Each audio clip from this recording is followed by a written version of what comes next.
میرے اور آپ کے آقا و مولا نے ارشاد فرمایا، میں تمہارے اندر دو بھاری چیزیں چھوڑ کے جا رہا ہوں، تمہیں لاوارث نہیں چھوڑ کے جا رہا۔ یہ امت تنکا کر کے جوڑی، اور اب حضور کے وصال کے بعد کیا امت بکھر جائے گی؟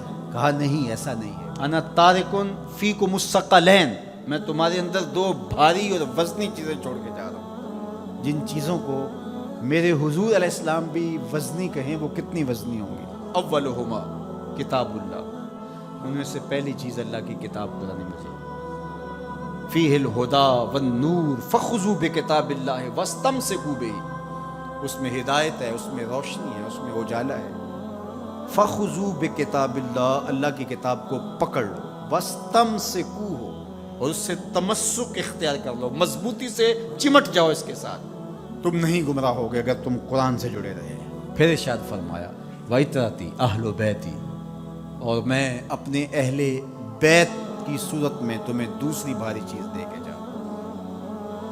اور نصیحت کرتے ہوئے فرمایا، اذکرکم اللہ فی اہل بیتی، اذکرکم اللہ فی اہل بیتی، اذکرکم اللہ فی اہل بیت، میں اپنے اہل بیت کے بارے تمہیں اللہ سے ڈراتا ہوں۔ ایک بار نہیں، دو بار نہیں، 3 بار فرمایا۔ پہلے ان دو کو الگ کر کے مخصوص کیا، یہ کافی تھا۔ ان کو بھاری کہا، اس سے اہمیت کو 4 چاند لگ گئے۔ اور پھر اذکرکم اللہ، اذکرکم اللہ، اذکرکم اللہ، ایک مرتبہ کہہ دینا کافی تھا، یہ تیسری اہمیت تھی، لیکن 3 مرتبہ کہہ کے کس احتیاط کے مرتبے پہ رکھا اہل بیت کو کہ کہیں تمہاری زبان معمولی سی لغزش بھی نہ کھا جائے۔ دیکھنا کہ میری اطرت کون ہے، ان کو نسبت کس سے ہے، ان دو کے دامن کو مضبوطی سے پکڑ لو، میں محمد ضمانت دیتا ہوں کہ تم کبھی بھی گمراہ نہیں ہو۔ لن تضلوا بعدی ابدا، تم کبھی بھی گمراہ نہیں ہو سکتے۔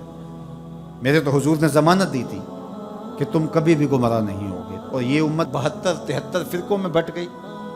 حضور نے تو کہا تھا تم کبھی بھی گمراہ نہیں ہوگے، تو یہ 72 اور 73 فرقوں میں کیسے بٹ گئی؟ تو حضور نے ضمانت اس شرط پہ دی تھی کہ ان 2 چیزوں کو مضبوطی سے تھام لو، تم کبھی بھی گمراہ نہیں ہوگے۔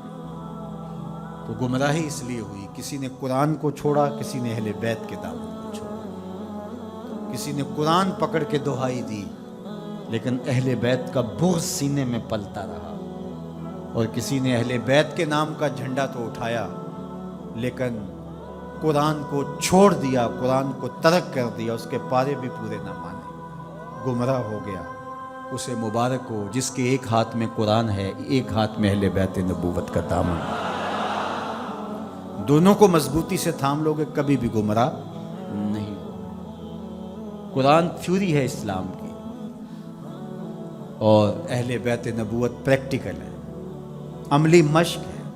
دوسری بات ارشاد فرمائی، میرے اہل بیت کی مثال حضرت نوح علیہ السلام کی کشتی کی طرح ہے، جو اس پہ سوار ہو گیا نجات پا گیا، جو پیچھے رہ گیا غرق ہو گیا۔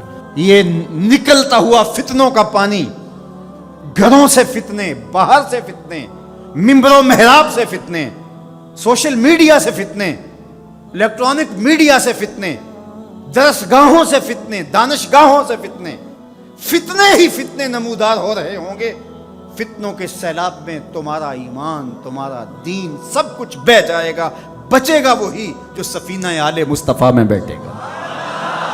میری آل کی مثال حضرت نوح علیہ السلام کی کشتی پہ ہے۔ اب کنارے لگنے کا راستہ، کشتی میں تو بیٹھ گئے لیکن جانا کدھر ہے، ساحل کدھر ہے؟ تو کہا اصحابی کالنجوم فبأیہم اقتدیتم اہتدیتم، میرے صحابہ کی مثال ستاروں کی ہے، جس کے پیچھے لگو گے منزل مراد پا جاؤ گے، ساحل مراد تک پہنچو گے۔ کشتی میں بیٹھ گئے ہو، سلامتی ہے، نظر ستاروں پہ رکھو۔ جو ستاروں پہ نظر تو رکھتا ہے لیکن کشتی پہ نہیں بیٹھتا، اپنے بازوؤں پہ اعتماد کرتا ہے، مجھے نہیں ضرورت، تو وہ کتنی دیر اس سیلاب میں تیرے گا؟ کسی تیز تھپیڑے کی نظر ہو جائے گا، جاں گواہ بیٹھے گا، ایمان گواہ بیٹھے گا۔ اور جو کشتی میں تو بیٹھ جاتا ہے، کہتا مجھے ستاروں کی ضرورت نہیں ہے، تو وہ گھومتا رہے گا ان تھپیڑوں اور ان بھنوروں کے اندر، منزل مراد اس کو نصیب نہیں ہوگی۔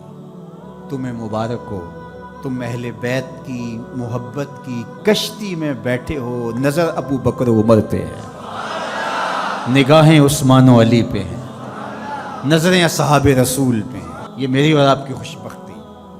ہمیں صحابہ کا نام بھی ٹھنڈ پہنچاتا ہے، اور ہمیں حضرت امام حسین کا ذکر بھی تسکین دیتا ہے۔ جب نام حسین آتا ہے تو کربلا کا غم تازہ ہونے لگتا ہے، اور جب حضرت عمر رضی اللہ تعالیٰ عنہ اور صدیق اکبر کا نام آتا ہے سینہ چوڑا ہو جاتا ہے کہ ہم ان کے غلام ہیں۔ مولا کائنات سیدنا علی المرتضیٰ کی بات آتی ہے، روحیں سرشار ہو جاتی ہیں۔ وہ علی جن کے چہرے کو دیکھنا بھی نیکی ہے، ان کا نام بھی تسکین قلب کا ذریعہ ہے۔ تو اصحاب اور اہل بیت یہ کوئی منافات نہیں ہے، مشکات نبوت کی دو کرنیں ہیں، سینہ محمد سے پھوٹتی ہوئی ضیائیں ہیں، حضور علیہ السلام کے فیضان کے دو رنگ ہیں، گلشن محمدی کے کھلے ہوئے دو پھول ہیں۔ تو ہم صحابہ کی عظمت کو بھی سلام کرتے ہیں، اہل بیت کی عظمت کو بھی سلام۔ یہ بد نصیب دن پاکستان بنے ہوئے 73 برس بیت گئے، یہ ہمیں اس مرتبہ دیکھنا پڑا کہ صحابہ کو بازاروں میں گالیاں دی گئی، استغفر اللہ۔ حضرت ابو بکر صدیق رضی اللہ تعالی عنہ سے لے کے حضرت امیر معاویہ رضی اللہ تعالی عنہ تک حضور کا ہر صحابی عظمتوں کا مینار ہے، رفعتوں کا بام عروج ہے، اور ان کی تعظیم اور ان کی تکریم ہماری زندگی کا حصہ ہے۔ یار صحابی تو وہ ہے جس نے حضور کی صحبت پائی اور ایمان کی دولت سے مالا مال ہوا، وہ مٹی جو حضور کے نالین سے جڑی ہے وہ بھی ہماری آنکھوں کا سرما ہے۔ تو بات چل رہی تھی کہ یہ دین ادب کا دین ہے، لیکن بدقسمتی سے یہ باہر سے جو شرارتیں ہو رہی ہیں وہ تو ہو ہی رہی ہیں، لیکن ان دنوں میں جس پہ بات کی جا رہی ہے یہ تو کلمہ گو لوگوں کی کہانی ہے۔ سیدنا صدیق اکبر رضی اللہ تعالی عنہ کی تکفیر کرنے والے بظاہر کلمہ نہیں پڑھتے، صحابہ کو ننگی گالیاں دینے والے کیا کلمہ گو نہیں ہیں؟ اور منبر پہ بیٹھ کے ایک طرف اسی اسلام آباد کے اندر حضرت سیدنا صدیق اکبر رضی اللہ تعالی عنہ کی تکفیر کی گئی، دوسری طرف اسی اسلام آباد کے اندر یزید کو حضرت یزید امیر المومنین کہا گیا، اس کے قصیدے پڑھے گئے۔ یہ نہیں دنوں میں ہوا، یہ دو انتہائیں ہیں۔ میں آپ کو پھر مبارک دیتا ہوں، میں آپ کو 1000 بار مبارک دیتا ہوں، میں آپ کو 1,00,000 بار مبارک دیتا ہوں، میں آپ کو کروڑوں مرتبہ مبارک دیتا ہوں۔ تمہارے ایک ہاتھ میں قرآن ہے، دوسرے ہاتھ میں اہل بیت رسول کا دامن ہے۔ تمہاری ایک آنکھ صحابہ ہیں، دوسری آنکھ اہل بیت ہیں۔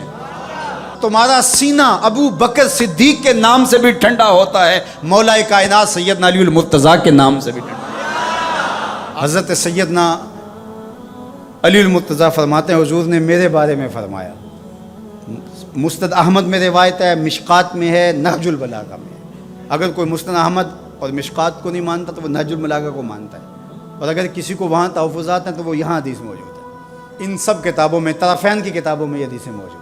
حضرت علی خود روایت کرتے ہیں حضور نے میرے بارے میں کہا تیری مثال حضرت عیسیٰ کی ہے۔